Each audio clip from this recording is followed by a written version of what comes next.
1965, so very early in the Vietnam War, you were working in a funeral home, and the body of a Marine who'd been killed in Vietnam came to the funeral home. Now, this is well before you yourself were in the Marine Corps.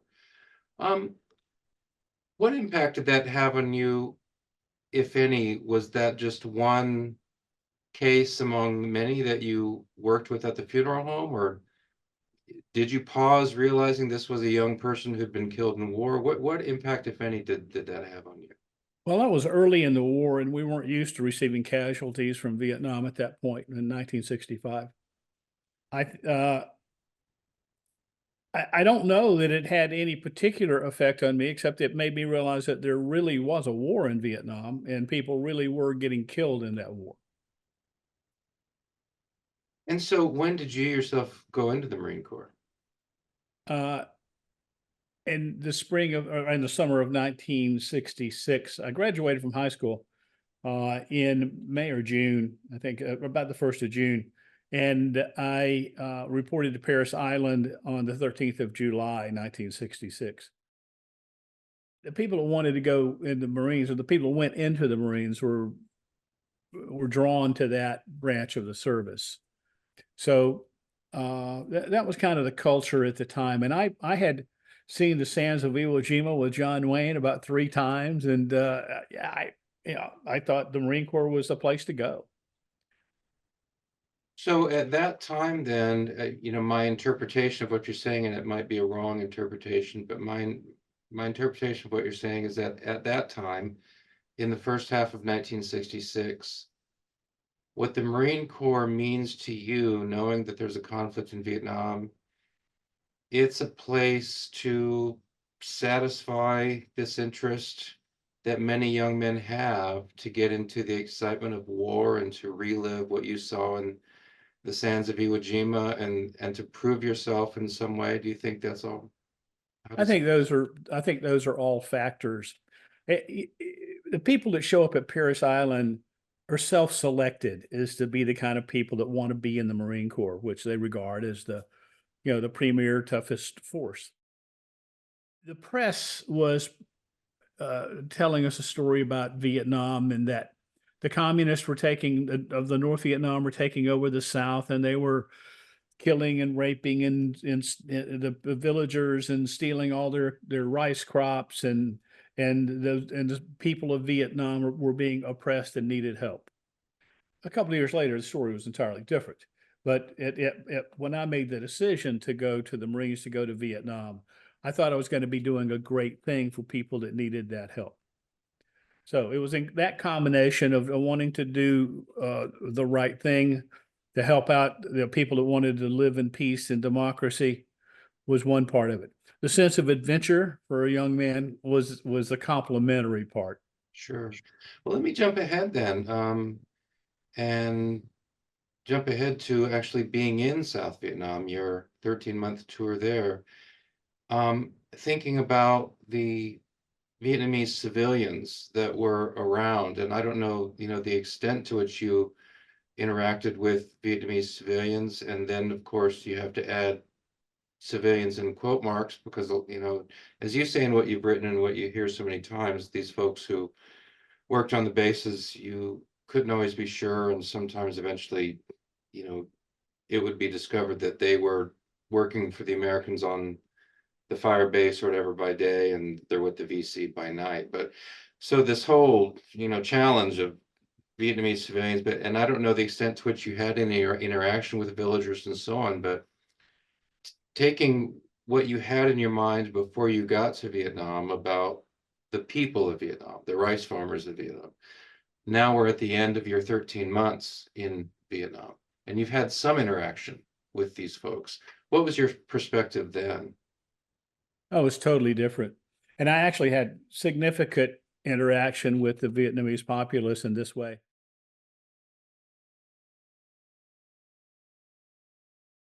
My entire tour, I was on a fire base or in the bush.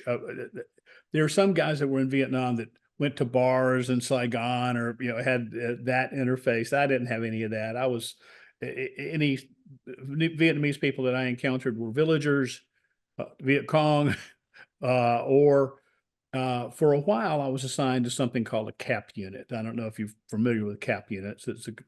It was a combined action program, and it was uh, Marines. A squad of Marines would live in a village with the local people and train the PFs, the Popular Forces.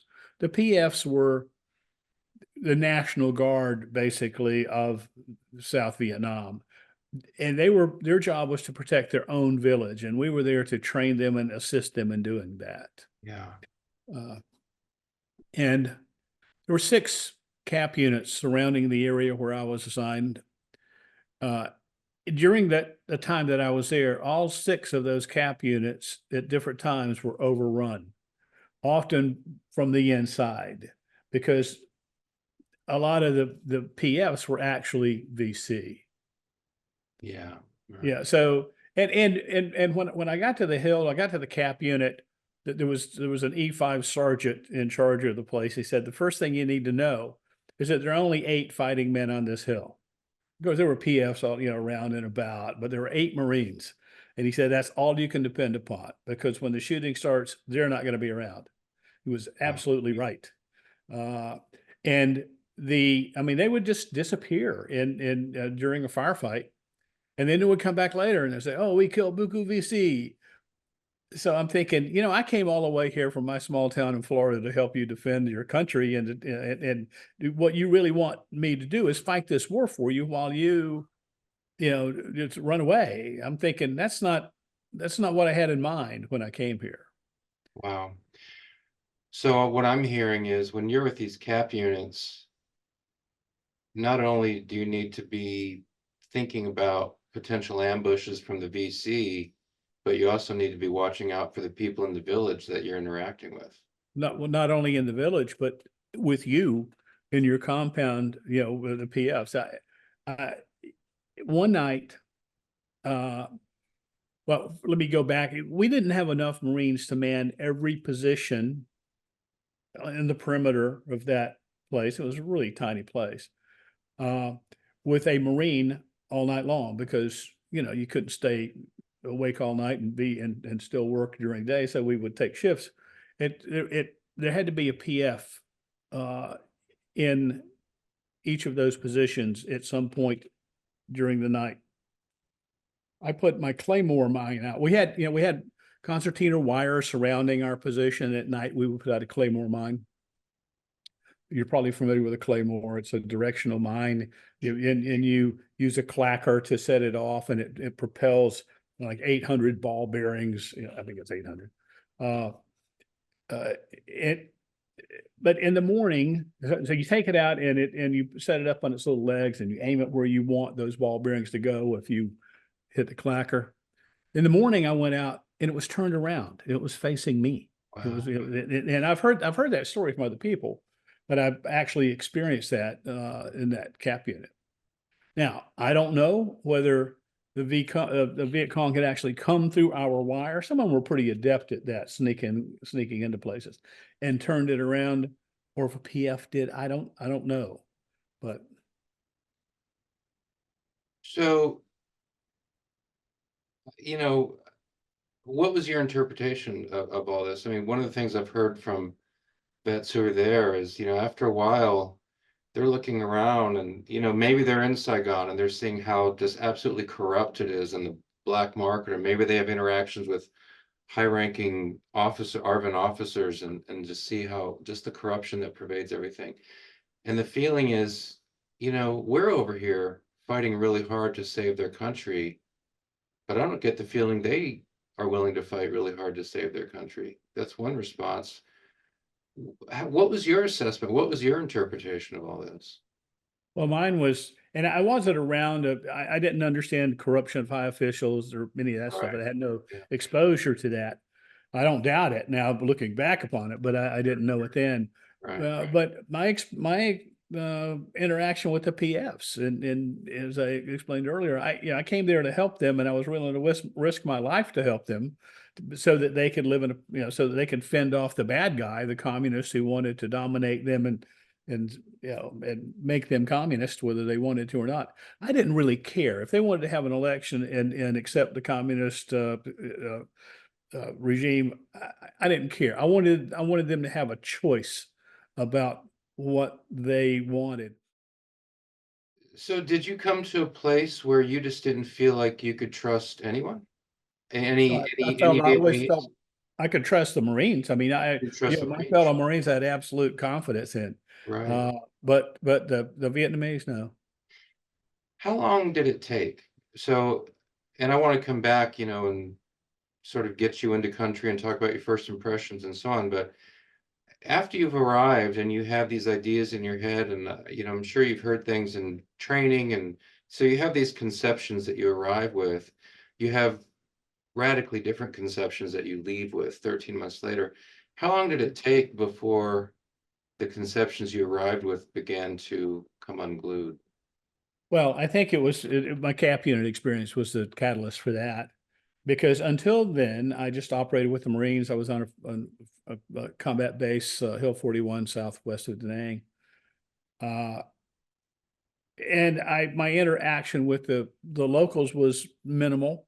Yeah, we had a barber on the hill. We had this woman who was the laundry mama san that would do your laundry for a fee, and Sure. but that was my only interaction with them, and I had no way to know about the reliability of the South Vietnamese troops, some of whom were reliable, and I had no way to know that. Uh, well, I just didn't understand Sure. what was going on with the Vietnamese because I didn't have interaction with them. How long, how far was it into your 13 months before you started doing the cap I work? think that was probably 3 months. Let's see. Okay. Got there in November. Maybe it was 4 or 5 months. I was on Hill 41 as a 106 recoilless rifle gunner for until about maybe April, and then I went to the cap unit. The cap unit was a rotating duty. I was only there for 2 months. Yeah. And I was there in the capacity, not as a permanent cap unit member, but as a 106 recoilless rifle gunner. That cap unit happened to have a 106 there. I think it was the only cap unit that did. One of the first rocket attacks on Da Nang came from that particular area, right where that cap unit was. Cap unit was not existing at the time, but that's, I think, why they put a 106 there. So somewhere between, 3 and 4 months is when you have your first experience with the cap unit. So then, going with what you've said, this war is about giving these folks a choice. That's the idea you arrive with.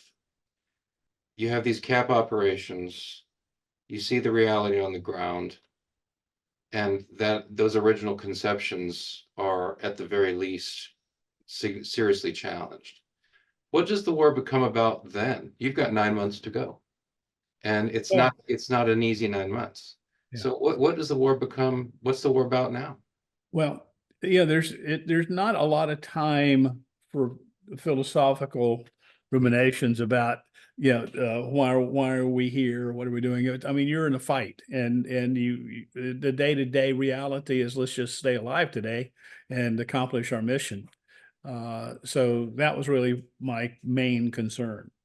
Yeah, I mean that's what I've heard so many times. The war, especially for the junior enlisted guys, the war is not about grand strategy. The war is not philosophy. The war is about 20 feet wide, and it's you and the Marine next to you, and that's pretty much what the war is about.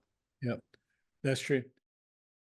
So you go into the Corps in July 66. When do you actually arrive in South Vietnam? Early November 67. The So you reason have for that delay is, I was only 17 when I went into the Corps, and they couldn't send me to a combat zone until I turned 18. So they let me, they had me do other things as I aged. November 67, so you have a couple months to settle in before Tet hits. That's right. What was your first impression of Vietnam? Now, if I have it right, you go in on a, is it a C-130 from Okinawa? It was. So you don't have, going into Vietnam, you don't have the experience of the, the commercial flight. You're on a military flight, but so, that plane lands in Da Nang, I'm assuming, Mhm. and now the, whatever the right word is, the door, the gate is opened. You have your first interaction with the air of Yeah. South Vietnam. You'd set foot on that tarmac. What's your first impression of Vietnam? Well, when the door of the C-130 opened, it was like a blowtorch had been directed into the airplane. It's really hot. Uh, and I walked out of the airplane, and there was a place there where you check in, and uh, it was like an open pole barn kind of thing, as I remember. I've seen pictures of it later, but and that's where they process everybody in country. And at that point, you don't know where you're going or what you're going to do. All you know is that you've been assigned to to Vietnam. You don't even know what division you're going to be assigned to. I don't think I knew that at the time. So it was like, wow, this okay. What's going to happen next? Yeah. And you look around at the sights and sounds and smells of a whole new environment. How And how would you describe, to the extent that you can remember something that happened well over 50 years ago, but how would you describe your own disposition when you stepped out on the tarmac? Were you excited about this adventure? Were you apprehensive? A combination of both? oh, I was excited. It's the adventure had begun. Here I am in Vietnam. I wonder what's going to happen. I was full of expectations. What not? I didn't know what to expect, but I guess it was just a whole new world, and it was exciting. How long was it before you had that first experience that drove home to you the fact that you're in a war zone? You know you're flying into a war zone, but there's that first thing you see, hear, experience that makes it concrete, absolutely sure this is a war zone. It happened in about an hour. Maybe it was two. And what happened is I went to this pole barn, and there was a guy there with a clipboard, and he was sorting people out that got off the C-130. But okay, everybody going to the first Marine Division over here. Everybody going to the second or the third Marine Division over here, because those were the only two divisions. And now I know that I had to know what division I was going to. That had my orders, but that order just sent me to that division. So I went to the side of this building that was assigned to the First Marine Division, and was told to wait. They came, and then they told me I was being assigned to the 7th Marines, and other guys were assigned to the 5th Marines and some other units, other regiments. And I was directed to wait for the transportation from the 7th Marines. So I was waiting on the other side of the pole barn by the road, and trucks were coming up and picking people up, and it was like, who's here for the 5th Marines, and and two or three trucks came up, and some of the people were assigned to locally to Da Nang, and that their trucks were new and shiny, and then some other trucks came up that were kind of a little bit rougher to the 5th Marines and stuff. Then this truck pulled up that had battle damage, so it was all shot up, and dust and dirty, and I said, God, don't let that be the truck from the 7th Marines. And sure enough, the guy said, who's here for the 7th Marines? So I got on the truck Oh man. along with, I've forgotten how many other guys, like maybe there were 4 or 5 of us. And they had rifles for us. There was a Marine in the back of the truck, maybe 2 Marines in the back of the truck. And they handed us each an M16 as we got into the back of the truck. They said, do you know how to use this? And that may sound like an unusual question, but the Marine Corps was shifting from the M14 to the M16, and not everybody had been trained yet on the M16. Mm. Yeah, but I had. So I said, yeah, and they gave me the rifle. And then so we were in the back of the truck, and it was going along, and we went to Hill 55, which was the regimental headquarters for the uh, the 7th Marines. And I think I might have stayed there overnight. Uh, and then, but I was assigned to the 1st Battalion, 7th Marines, which was on a Hill 10, southwest of Da Nang by about 10 miles. And so I was trucked there. And all the time you're going, this new thing, this new assignment, you want to know what's this about. So you're asking guys, what's going on here? And I remember when I got to Hill 10, I was assigned to the 106 platoon, which made sense because that was my MOS. I was a 0351. That was sort of the weapons specialist of the infantry, rockets, flamethrowers, demolitions. 106 were called as rifles. So I reported to the 106 platoon, and I was talking to the guys there while they were trying to figure out what to do with me. I think there were a couple of other guys that might have arrived at the same time. And I was getting the scoop about what's going on in this AOR, and they said, "Oh, you can go to, Hill 10 here. That's not too bad. And there's Hill 22, and that's they got a lot of action in 22, but don't go to Hill 41 because they get hit every night." So sure enough, they say, "Okay, Johnson, get on the truck for Hill 41." So I was assigned to Hill 41 from November until I went to the cap unit, which I think was April. The first morning that I was on Hill 41, I was standing in the, I had chow, and I was and the way that worked is you had to wash your own mess gear, and they had buckets of boiling water outside. So I was standing in line to do that. And there's this road that ran kind of by Hill 41, and a helicopter was landing down on the road. And as we were staying in line, somebody said, "Yeah, our morning truck hit a mine." And there are casualties there. So there's a medevac coming to take the casualties to the hospital in Da Nang.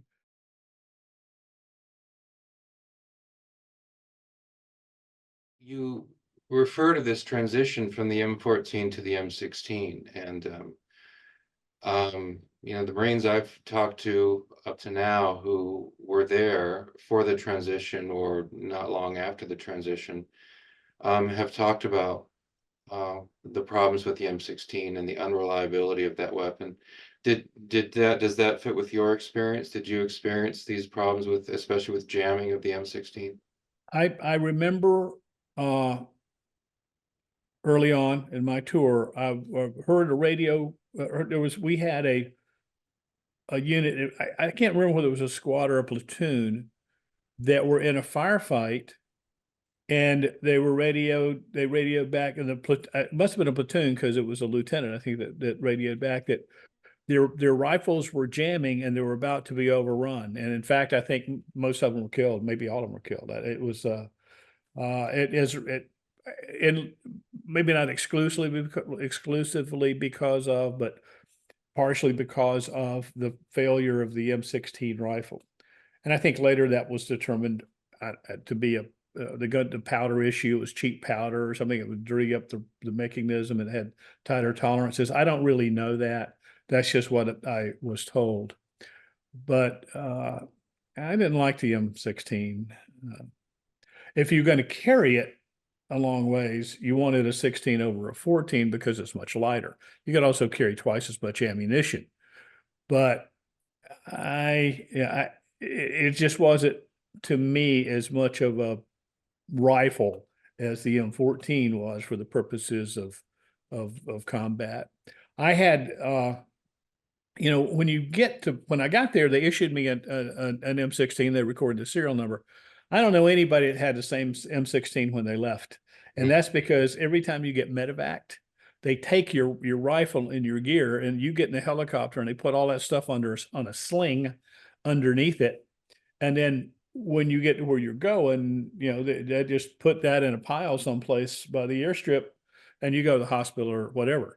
And then when you leave, you go down and pick out a rifle, and you might do that 2 or 3 times. In fact, one time when that happened to me, I had a rifle. You could tell it was two different parts of a rifle. The M16 comes in 2 parts, the upper and the lower, and you can attach any upper to any lower, and they will work. Well, but they had different colors. Like one had been more sun bleached than the other. So there were parts of two different rifles. But that rifle was a conscientious objector. It would shoot fine if I was just firing it to test it. But if I tried to shoot somebody with it, it would jam. It would fire like one or two rounds and jam.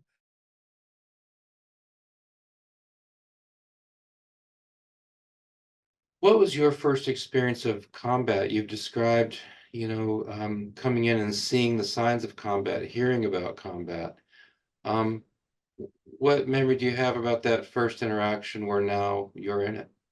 Well, you know what? It's really interesting. You would think I would have a really vivid memory of such an important time in my life. But and it depends upon how you define combat too. Sometimes I was out in the bush with an M16. Sometimes I was back on the hill with a 106. And that combat's a lot different because I can reach out a long way with that 106. So it's not so much as I'm in a firefight with that. There were times when people were shooting at me and I was shooting back with a 106, but often my job was shooting at rocket sites. Our mission in that area was we were about 10, 12 miles outside Da Nang in something called the Rocket Belt. Mhm. The NVA would sneak into that area and fire rockets, 122 millimeter rockets at the Da Nang Air Base. Our job was to prevent that by sending out ambush patrols at night to interdict them if they tried to sneak in. But there were so many ingress points that we couldn't always do that. But if they were able to fire the rockets, my job was firing at the rocket sites, counter battery fire. And the 106 recoilless rifle was designed right after Korea as an anti-tank weapon. It was never designed for that purpose, but it was a brilliant idea to put them on 70-foot towers. So I had a 360-degree field of fire, and I had more range because I was shooting from 70 feet higher. And the maximum effective range of that rifle was 1,100 meters, but that meant that's the book, and that meant like you could shoot a tank at 1,100 meters, but the round would carry a lot further. In fact, I think some of the rocket sites I blew up were like over 4,000 meters away, maybe 4,400 meters away. But it had a spotting round. It was a 50 caliber tracer with a Willie Peter tip. It would leave a white puff of smoke, but that burned out in mid arc. So basically, you just have to adjust fire by seeing where your where the explosion was when your round landed, and go from there. But it was I could reach out a long way with that. And my first combat experience, I think it was probably me shooting at a rocket site. I don't really remember which one. I did that a number of times. Are there Marines out there in the bush sort of helping you, saying, raise this amount, lower this amount, that sort of thing? Well, sometimes, but they're not out there for that purpose. But we had patrols; those ambush patrols are all over the place out there, and they'll move a couple of times during the night. Uh, so it is at least on one occasion I had my fire directed by a squad that was out on patrol, sitting in ambush, who saw the rocket sites, saw where my round landed, and adjusted fire. With the 106, did you ever do fire support for troops Oh who yes, were in a firefight and needed some kind of fire support? oh yes. During TET, during TET, I fired up all of the ammunition on Hill, all the 106 ammunition on Hill 41. They brought in a helicopter with a pallet that dropped a pallet of this stuff. And then as the helicopter was leaving, it got shot down. But yeah, I mean, that was a long fight and with lots of 106 fire. Wow. And in this case, primarily supporting the ground troops out there? Yes, absolutely.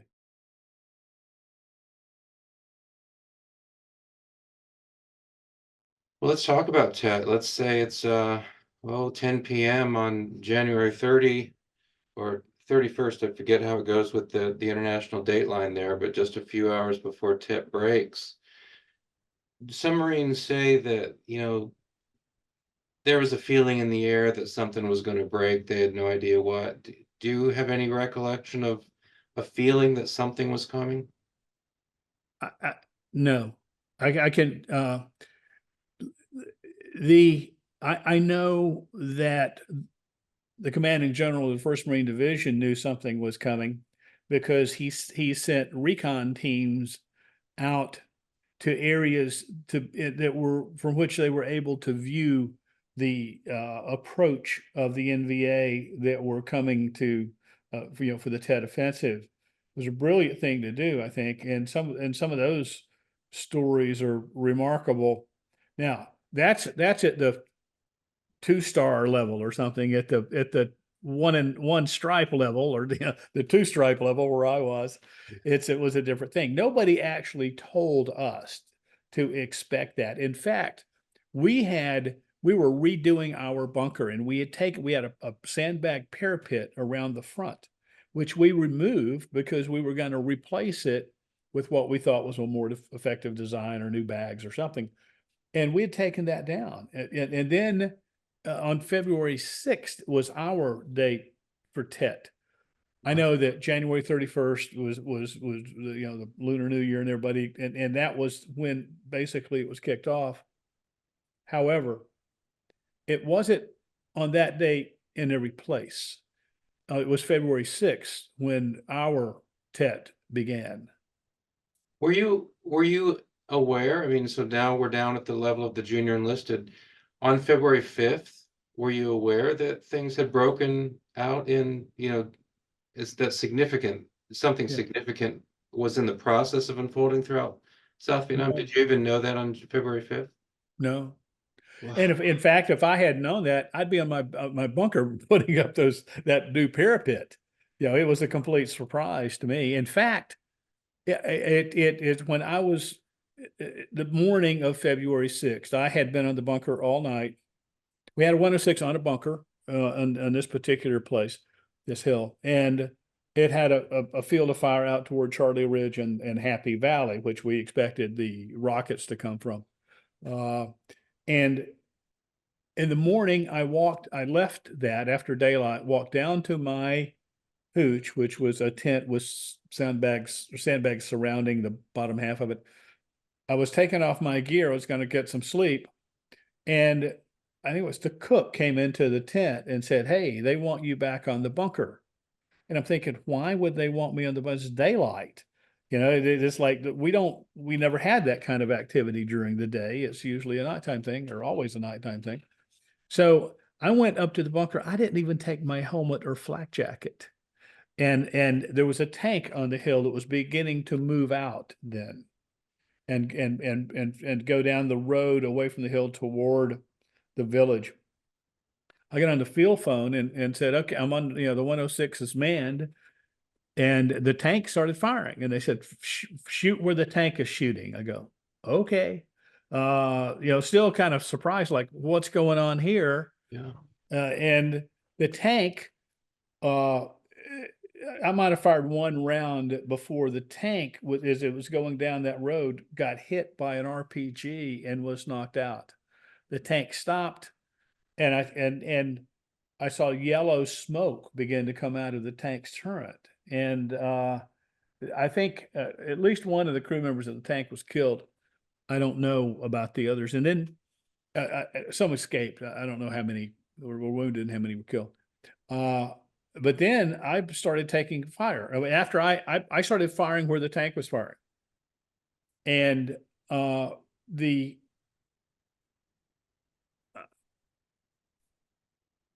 I'm trying to get this back in my mind. And after a while, after I fired a few rounds, I started taking small arms fire on the bunker. I mean, it was aimed at my 106. And after a while, I was getting fire from several different directions, small arms fire. They couldn't, the deal was that there was we had sent out let me back up and set this Sure. so you'll know. What happened was, and camp units had been attacked the night before. And on this morning, every morning we sent out a mine sweep. Remember I told you my first day that the truck hit a mine? Well, that road was heavily mined. And every morning we sent out a team to sweep that.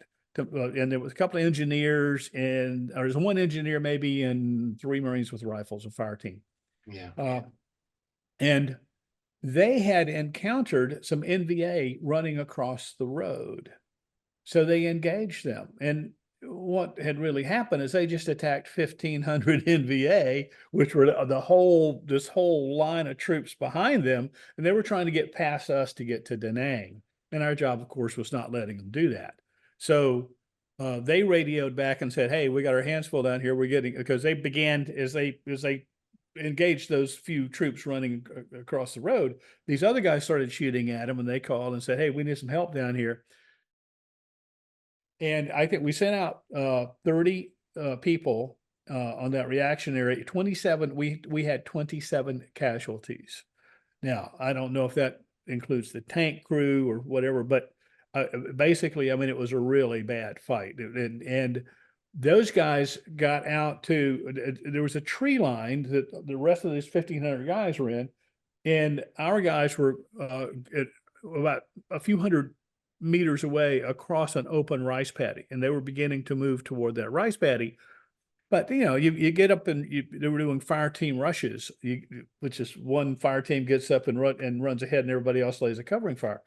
Well, I mean, you jump up, three guys jump up, and there are 1,500 people shooting at them. I mean, that doesn't last long, so that didn't go well. And I'm shooting over their heads, and where I'm directed to shoot, and I shot in the same place the whole time, and I'm not sure that was the best thing to do, but I did what I was told, because the people that are directing me had more information about the total circumstance that I did. I just had a communication with the command center that was directing my fire. So Wow. pretty soon we're getting, and we didn't have the parapet. So a 106, we call this rifle rounds, about this big around and yay long. So we had three of those stacked against a tripod leg of the 106, and I was taking cover behind those stacked rounds, and small arms fire was ricocheting off of those Wow. those stacked 106 rounds. In fact, we saw three grooves that hit the round. The rounds were in cardboard containers, and there were like grooves cut out in three places where small arms fire had hit that. And I would and I had another guy with me that was handling the reloading of it for me. Wow. Uh, I would jump up and look through the sight, fire, and then and while and fire, and then I would jump down. He would jump up and open the breech, pull out the round, put in a new round, close the breech, jump down, and for a while, just every time he did that, just as he went down, it would hear a crack of a small arms round passing. I know that was a sniper that was trying to shoot him and me. That must have been very frustrated, because he never hit either one of us. This is the first day of your TET. Your experience with TET starts February 6th. That's right. Now, this fight that you're talking about, where you're providing support to these Marines who are against these 1,500 NVA in the tree line, and then meantime you've got the sniper coming at you. Is this a battle that you're able to see unfold? Are you witnessing this unfold from your elevated place?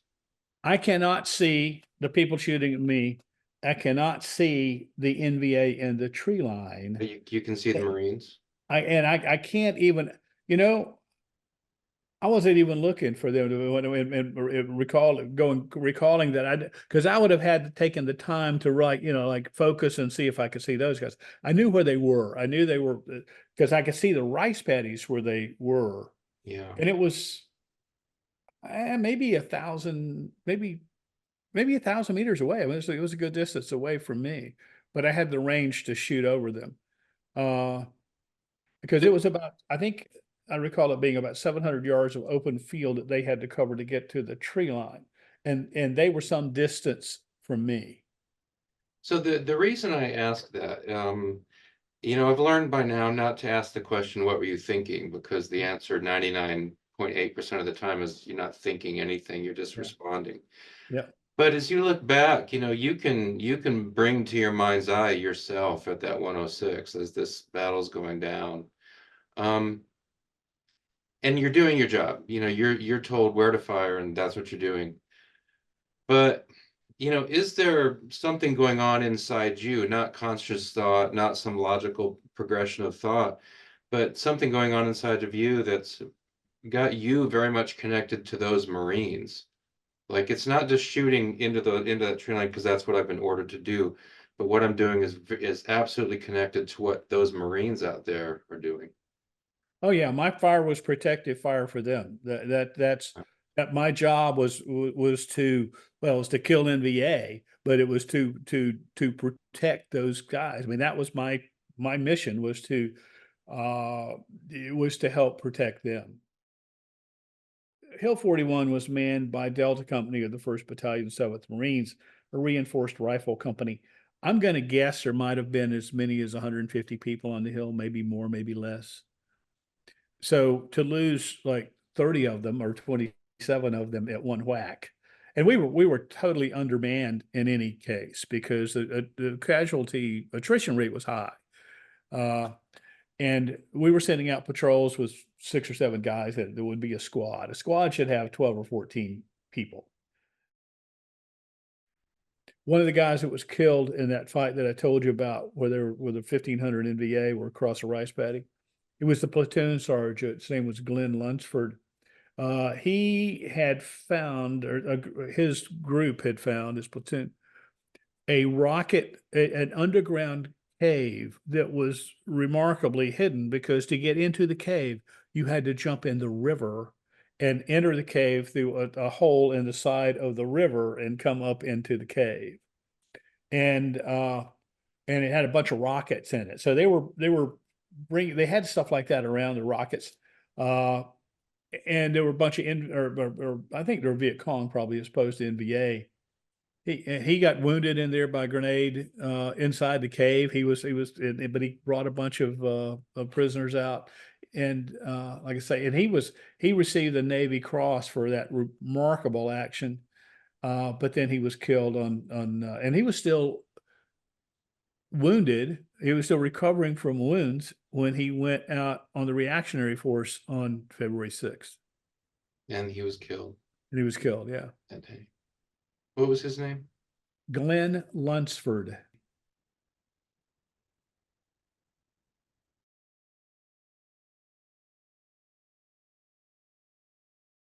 was Operation Mameluke Thrust. And this, by the way, is in response to the things that happened like on Tet, during Tet. To kind of give you a little backdrop to this, there were mountains between us and Laos. The Ho Chi Minh Trail ran through Laos, and branches of that trail came out of Laos into the mountains to the west of us. And it was through that path that the NVA came, and the NVA had all kinds of infrastructure in those mountains. They had hospitals and supply depots and staging places, and they owned those mountains. So in Operation Mameluke Thrust, we went into the mountains in search of the NVA. We had a number of significant engagements during Mameluke Thrust. The waterfall was one of those, and we were going down a river, uh, a river bed, and it was just a bunch of rocks with some water running through it. Mhm. And there were hills on both sides. We were in the valley because that's where rivers are. They're the low ground in the valleys. Yeah.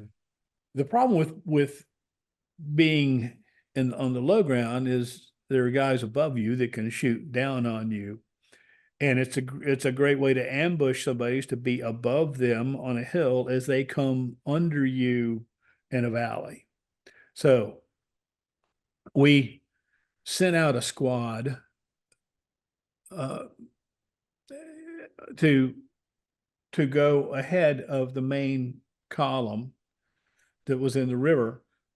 This flank squad would go out and go up and down the hill, making sure nobody was waiting there to ambush us. And we knew at some point there would be somebody waiting there to ambush us. It was kind of playing Russian roulette about whether you're going to be on the flank squad when you came up on that. And it was terrible duty, the flank squad, because you had to go up and down hills while everybody else was walking steady. You had to move fast enough to stay ahead of them or abreast of them. You needed to be a little ahead of them. And it was covered in elephant grass. You probably heard stories about elephant grass. It's very sharp edge, nasty stuff. It cuts your skin. You bring your sleeves down. Tie. You do everything you can to protect your skin from that. But it's also like an oven. It just retains the heat. And this was in late May of 1968, and it was hot. Mm. So you're going along through elephant grass, and the problem with elephant grass, there are lots of problems with elephant grass, but one of the other problems is that you can't move through it stealthily. And on the flank squad, you got to move fast. You can't move stealthily and fast either, usually, and certainly not through elephant grass. So, and it conceals the enemy position. So you would come upon, they would know you're coming 50 yards before you appeared there, at least, because they could hear the sound. So I was on the flank squad moving up and down, and we, there were a lot of heat casualties during this operation, and I got but we all of you're taught in the Marine Corps, you don't quit. You keep going until you just physically can't go anymore. You don't go, oh, I can't do this anymore, and stop. So you just collapse. So I was feeling lightheaded, and I thought, man, I'm overheated. I don't know how much further I can go doing this. And then one of the Marines beside me fell down and collapsed. So Yes, we man. stopped. Some actually fall out and get medevaced, right? Yes, yeah. Well, I don't know if we medevac that guy sometimes, but we actually had a lieutenant with us, which was unusual. But that lieutenant, gave the guy some water from his canteen. We were just done. We were just expended. So they sent up another squad to relieve us and take up our flank duty, and then they would relieve that squad when it was expended. So my group went back down to the riverbed, and we were moving forward. We were kind of like trying to recuperate from the heat. At least the riverbed was down in the valley in the shadows, and there was some water down there you could splash on it. And it wasn't long before we heard a gunfight. We heard gunfire coming from the flank squad. So the guys that had relieved us had actually come upon an ambush, a group of NVA waiting to ambush us, the main body, as we passed underneath it. And that triggered, those guys opened up on us, and then some other guys on the front of us opened up on us, and we took some casualties there. And a Air Force helicopter came in to medevac the casualties. After this initial burst of gunfire, things calmed down because we had been successful, the expense of casualties on the flank squad, of depriving the NVA of catching us in the kill zone. Our main body had not gotten to the point where we would have been totally screwed because there would have been no escape. And that's because of the flank squad triggering the ambush prematurely, which was their job. It's kind of a sacrificial squad. So when the helicopter came in to evacuate the wounded, and I'd never seen an Air Force helicopter come in before, it took really heavy ground fire, and it took off, and they radioed back, said, man, it's really hot, LZ. How bad are those casualties? And the answer was really bad. A couple of these guys are shot up really bad, and they're going to die if we don't get them out of here. The guy said, okay. So he came back, landed a helicopter, and you could see tracers going through it. And when I say landed, the doors. And a bunch of Marines ran out and threw the casualties on there, and it took off. So I really give those guys, the Air Force helicopter pilot, kudos for that. We still had the problem of being pinned down, and with the guys on top of the the hill being able to shoot us if we went forward. So we had to go up and take out these guys on the hill. So they called in airstrikes, and a couple of Air Force F-4 Phantoms came by and released their ordnance, but none of them hit the hill.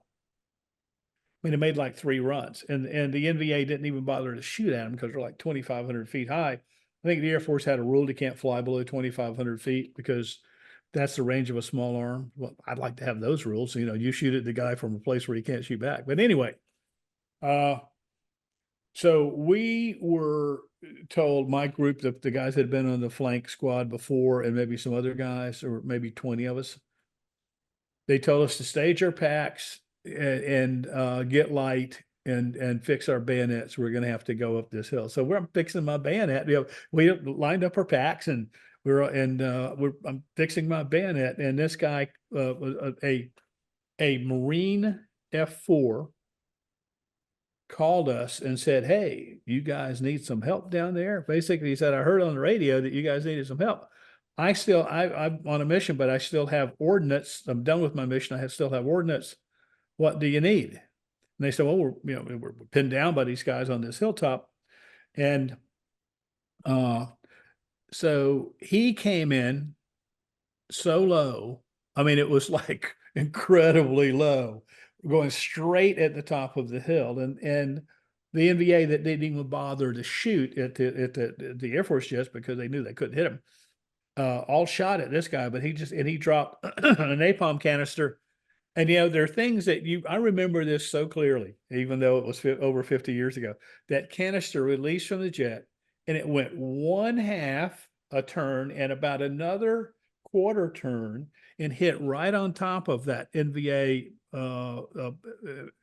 position and ended that.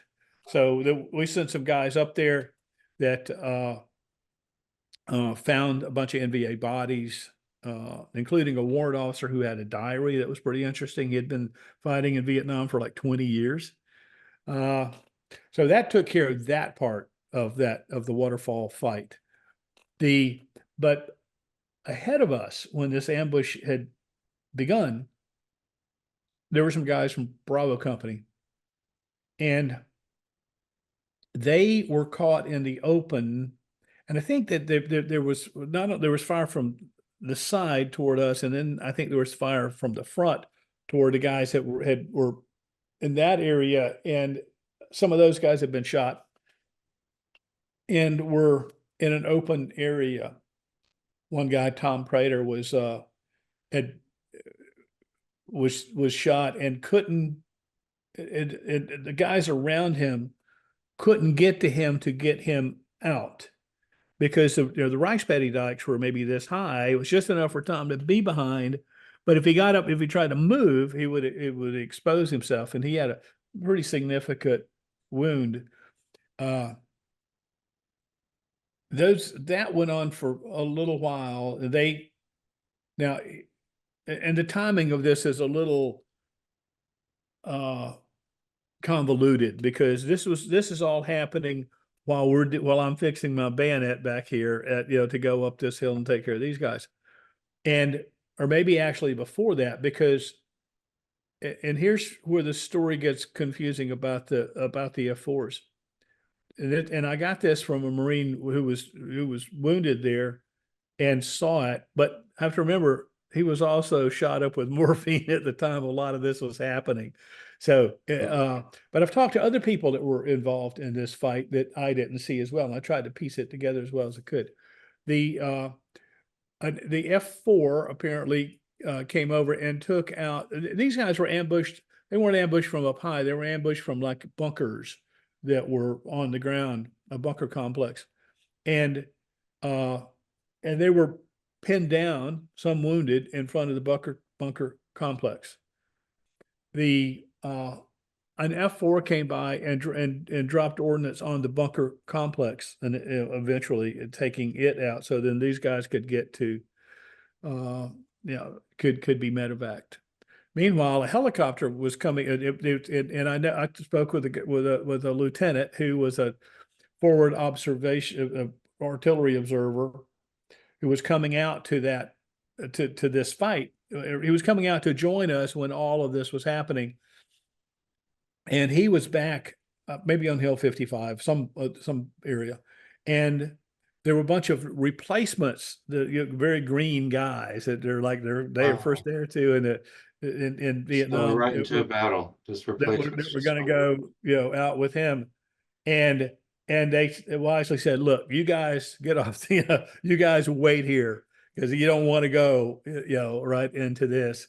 And the lieutenant and they knew we were taking casualties, so they had a corpsman and a bunch of stretchers that they put on this helicopter, and the lieutenant FO. So the helicopter comes out there, and they know it's going to be a hot LZ. And the lieutenant explained to me that they had tied the stretchers to each other. There were like 21 of them. And he said his deal, he was supposed to throw the stretchers off the uh the first stretcher off, and the fact that they were tied together would cause them all, to follow when they got on the ground, because the helicopter was going to come in, get low, they were going to jump out and throw the stretchers out. So they did that, but as they got close, the corpsman actually fell out of the helicopter. It made some abrupt, movement in trying to dodge fire or something, and the corpsman fell out from some, I don't know, 15, 20 feet, I mean, ways up. And one of the guys on the ground said, "Man, it's the bravest thing I've ever saw. That guy jumped out of that helicopter." Uh, it turns out it was kind of funny that he didn't jump at all. But the uh, the lieutenant did as he was instructed, and got the stretchers out. And the lieutenant told me when he got there, and he described the area just as the guys had described it who were in that fight. And he said they had like maybe six guys all naked and all laying in a rice paddy. That's what the corpsmen do,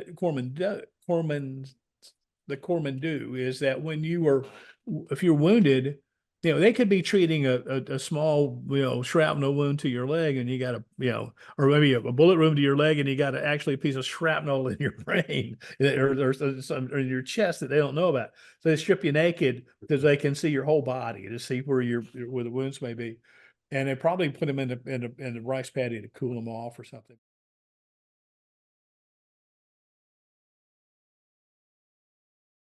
What is the story of the little girl? There was a time when I was sent down to this location where there was a bridge that was being secured by a platoon of Marines. And somebody thought putting a 106 there would be a good idea. By then I was a corporal, and I was a mobile gun section leader. I was the guy that they sent with a mobile gun to wherever they needed it. And I went down to this bridge, and they had an old rickety tower there that wouldn't support the weight of a 106. And I told them, I said, "This tower won't work." And they said, "Well, stay there. We'll send you a 50 caliber machine gun." So, okay. I guess I went from being an 06 gunner to being a 50 caliber gunner. But I was in that tower, and we also had an M14 with a starlight scope, uh, and is a kind of a sniper rifle. And the starlight scope, of course, was first generation night vision device. It was pretty crude, but it was much better than not having any night vision device. Uh, and I would look around, at night. And this is a really small thing. There's like a platoon of Marines, some on this side of the bridge, some on the other side of the bridge. And one of my jobs at one time was to sit there. We took turns sitting there with a rifle, shooting everything that floated downriver, just to make sure that we're going to not float explosives down to our bridge. Uh, but one night I looked around, and I saw this figure standing out in the open. And I'm thinking, that's the dumbest Viet Cong I've ever seen. He's just standing in the open looking at our position. And there's a curfew, right? So no one's supposed to be Oh out. yeah, they know, don't be out. That's anybody that's out moving around is presumed to be a VC at in those areas, and all the villagers know it. Uh, so uh, I took the Starlights. I mean, I took the M14 up, and I had a sandbag rest. I mean, I couldn't have missed. It was like a 200-yard shot. Put the crosshairs on the, the chest of this figure standing there, and I'm taking up the trigger squeeze. I got all the time. I mean, I'm not in a hurry, so, and then we had a mortar team with us, and they fired every now and then they would do this harassment and interdiction fire, randomly fire around out to some place that we know is an ingress route or a position where the NVA may be hiding. So that mortar team fired around just at that moment, and Just the figure coincidentally. ran off. So I got, damn, yeah, but that's okay. Maybe they'll come back. I mean, that was a pretty crazy thing to do, just come stand there. So, and And then the next night, that mortar round, that was just coincidental. yeah, so yeah, that was just a totally random, thing. I mean, they do that at just random times. So, uh, the next night, I get a call that there's a movement around the front gate. So, and once again, I mean, this is a tiny place. So I'm looking with a starlight scope, and at the front gate, there's this figure that's was walked up to the front gate and put its hands on the gate. And I'm thinking, oh, there's somebody trying to attach a booby trap to our front gate. That's pretty ballsy, but I can fix that. So once again, I put the crosshairs on the figure. I start taking up the trigger tension, and then all of a sudden, boom, the figure runs off. It just gets spooked and runs. So, and those starlight scopes, the original night vision things, if you moved it, it would kind of blur stuff. So I couldn't track the figure running well. So I thought I'll take the shot. It's 50-50. I just kind of led where I thought the figure would be, pull the trigger, bam. And so I fired the rifle. We sent a fire team out, probably maybe a squad, to see what was out there, and they radioed back, no body, no drag marks, no blood. So I hadn't hit anything. The next night, I hear on the radio, and I don't think I was even looking at the gate at that time. Somebody said, "Don't shoot, it's a kid." And they were directing, they were in case I was going to, they knew that I would be looking for that. And that if I saw the figure there, I would shoot it. And it turned out it was like this girl, and I don't remember now. I think she might've been like 13 or 11. I think she was, I remembered at the time, but and it was a little orphan girl who was, had like shell shock, PTSD, or what it was, severe mental health issues. And I'm sure she just like, who's this? What's going on in there? I don't know where she stayed during the day. Yeah. But anyway, I'm glad that I missed that shot. We took her into the hill, fed her. Guys wrote home asking for clothes for like an 11-year-old girl. And Right. then when another platoon came to take the hill, we left her with them. We didn't know what to do with her. I mean, I don't. So anyway, that's the story of the little girl. Wow. So obviously, as you carry on with your life, you look back on that memory with, whatever hard memories you have of Vietnam, and I'm sure there are plenty of those. This is the one where you breathe a sigh of relief, I'm sure. Um, was that the case immediately? I mean, as soon as you found out that what you had been seeing was this little girl, I mean, a kind of, combat veterans often say a kind of numbness kind of sets in the world of war. Did you just say, "Oh, okay, whatever, it's a little girl," or was there a sense of relief immediately? Thank God I missed her. Oh no, I immediately I thought, man, I'm glad I didn't shoot that little girl, you know. And there's a lot of collateral damage in most wars. I think, there's a lot of collateral damage in Vietnam, and some of that just comes with it. I mean, and that's it's really a difficult thing. Is that in a combat Marine in Vietnam is often required to make decisions that life and death decisions with the information that they have. Like I didn't know that. I mean, I thought that was a Viet Cong when I was going to shoot her, and it's sometimes those decisions in retrospect, you certainly wouldn't have made that decision, but you do the best you can. And if it turns out the decision is one with the significant consequences like that, it could follow you the rest of your life, only because you made the wrong decision, even though it was the best decision you could make with the information that you had. It's almost a trick that life plays on you in that sense. As an 18-year-old in an incredibly stressful environment.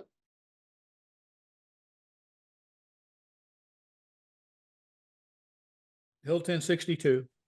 And for those people who don't know, the number assigned to a hill reflects its height in meters. It's jungle covered. Remember I told you that earlier that the NVA made their home in the mountains there, and they had base camps and hospitals and all that kind of stuff? Well, 1062 was in that area. It took us all day to climb it.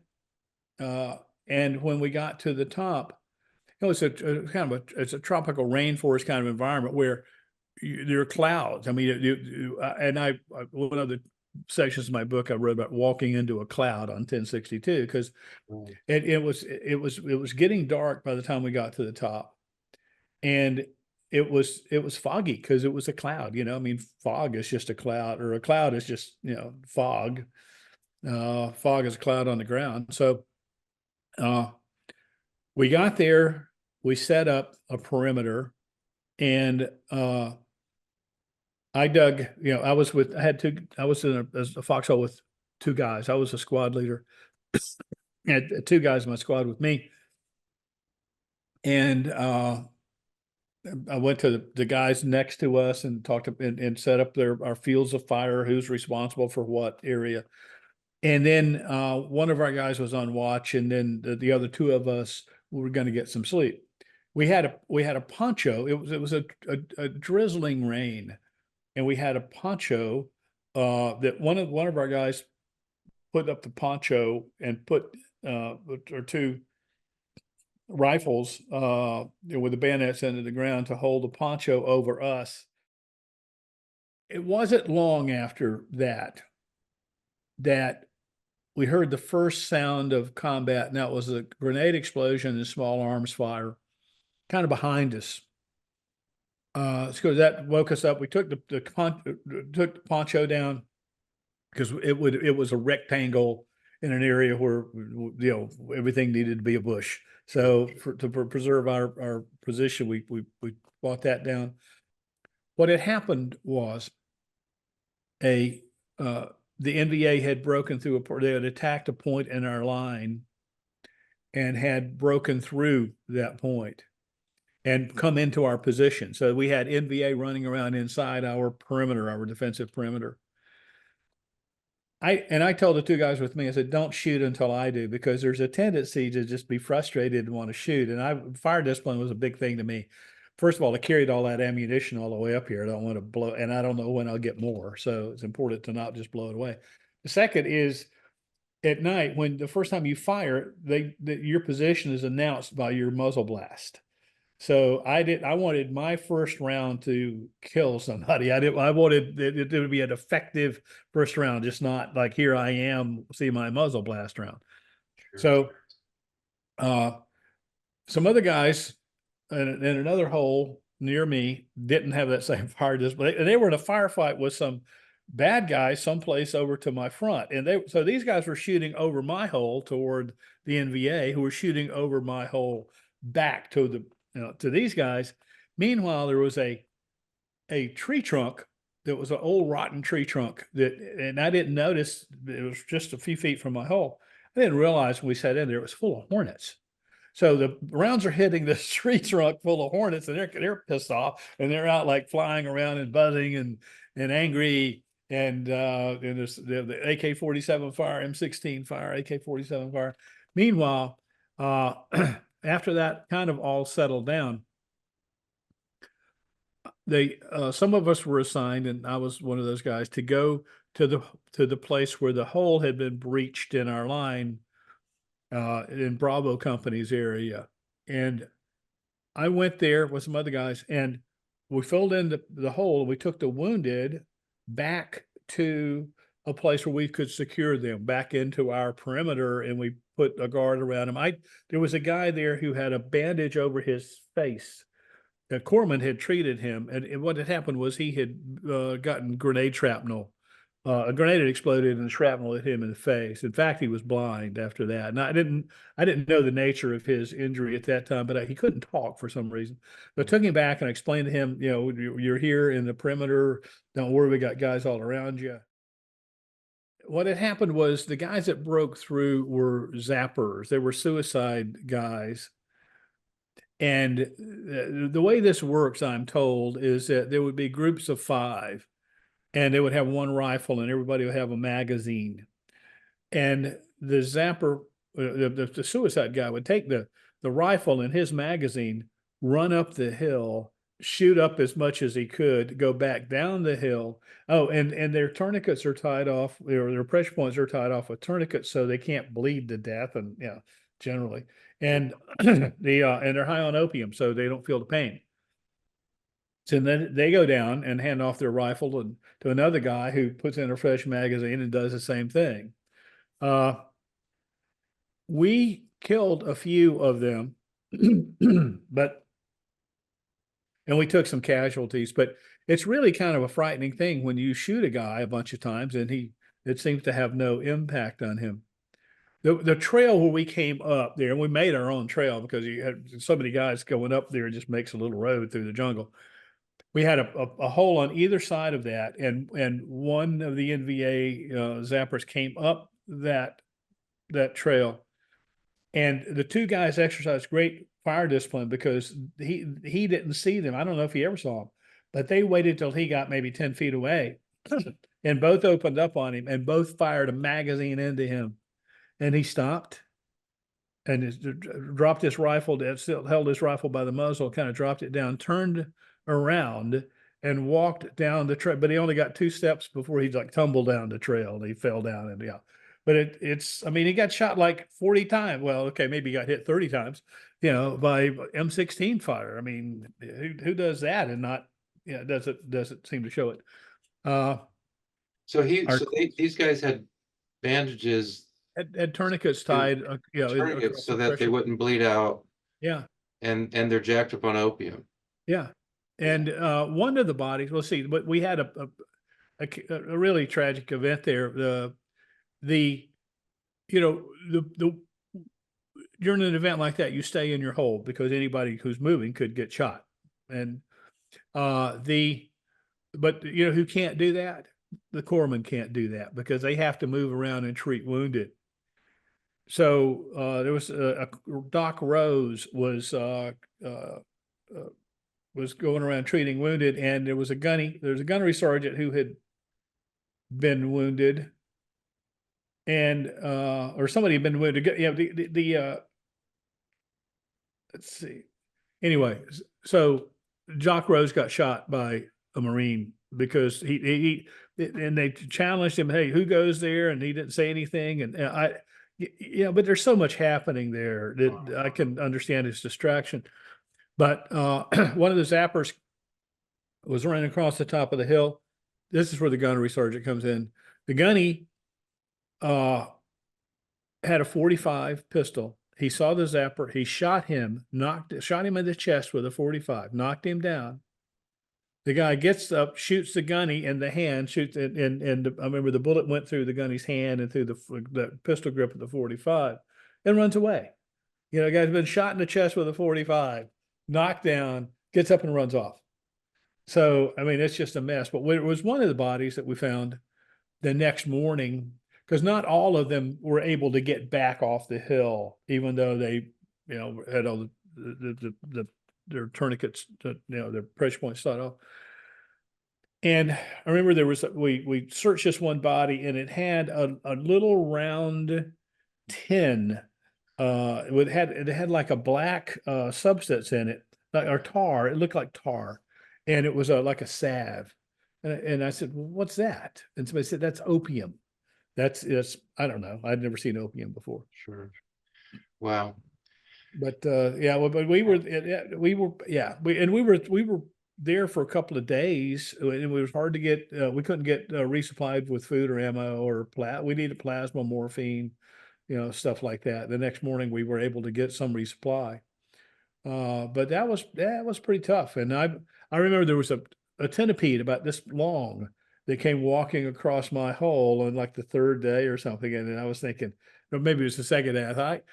I wonder how much meat it'd be, on that insect after you took all the legs off. Wow, And I let him go. The next day, I would have eaten him if he had shown up, I think. wow. But anyway, and then ultimately we did get resupplied, and that was about the end of Mameluke thrust. That was June of '68.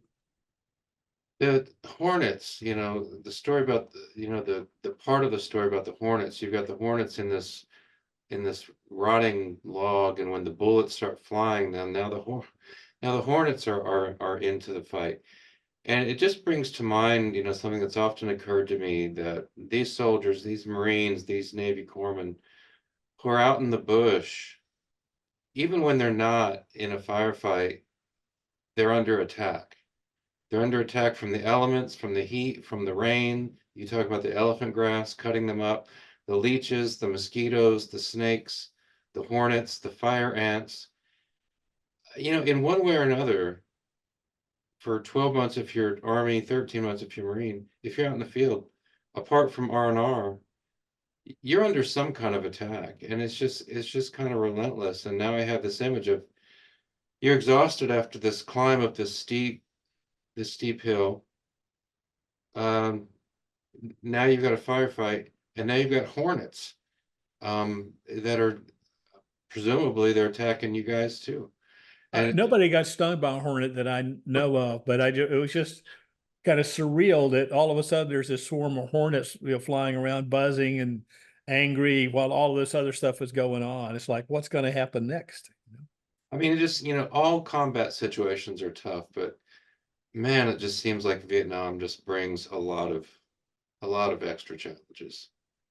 Put the VC and the NBA aside, it just seems like a place where the pressure is just relentless.